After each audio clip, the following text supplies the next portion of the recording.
નમસ્કાર, આપ જોઈ રહ્યા છો સ્પાર્ક ટુડે ન્યૂઝ। ભાવનગરના 13 વોર્ડમાં ફરતી ઈ રિક્ષા જાહેરમાં કચરો નાખનાર સામે દંડનાત્મક કાર્યવાહી કરતી હતી।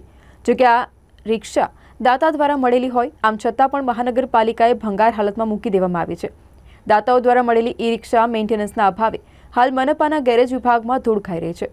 હાલ તો 13 નંબર વોર્ડ માટેની તમામ ઈ રિક્ષાઓમાં દાતાઓના પૈસાનું પાણી જોવા મળી રહ્યું છે। આ જ ઈ રિક્ષાઓ હાલ ગેરેજ વિભાગમાં શોભાના ગાંઠિયા સમાન પડી ધૂળ ખાઈ રહી છે।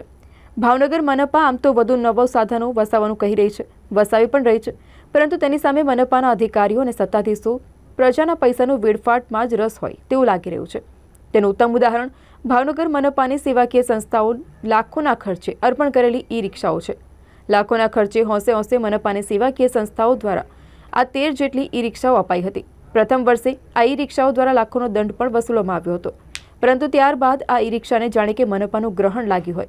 આ ઈ રિક્ષાઓનું બેટરી અને મેન્ટેનન્સના અભાવે હાલ છેલ્લા 2 વર્ષથી ધૂળ ખાઈ હાલ સ્ક્રેપની સ્થિતિમાં જોવા મળી છે। ત્યારે વાત કરીએ આ બધાની વચ્ચે હાલ તો આ ઈ રિક્ષાઓ ગેરેજમાં ધૂળ ખાઈ રહી છે।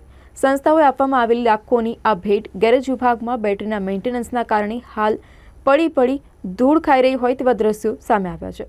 FM શાહ, કાર્યપાલક ઇજનેર, સોલિડ વેસ્ટ મેનેજમેન્ટ વિભાગ, ભાવનગર મહાનગરપાલિકા। ભાવનગર મહાનગરપાલિકાને વર્ષ 2019-20ના સમય દરમિયાન શહેરની અમુક સંસ્થાઓ દ્વારા કે કંપનીઓ દ્વારા કે દાતાઓ દ્વારા CSR હેઠળ કુલ 13 ઈ રિક્ષાઓ આપવામાં આવેલી હતી।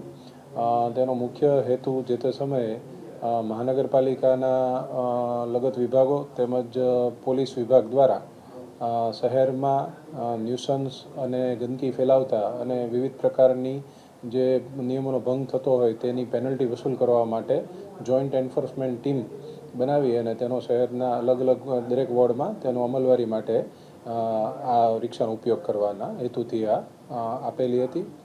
ફાળવણી બાદ આનો ઉપયોગ શહેરમાં મહાનગરપાલિકા અને પોલીસ વિભાગ દ્વારા સંયુક્તપણે કરવામાં આવતો હતો। કોરોના સમય બાદ આ રિક્ષાઓનો જેટના ઉપયોગ માટે જેટના હેતુથી ઉપયોગ કરવામાં આવતો નથી।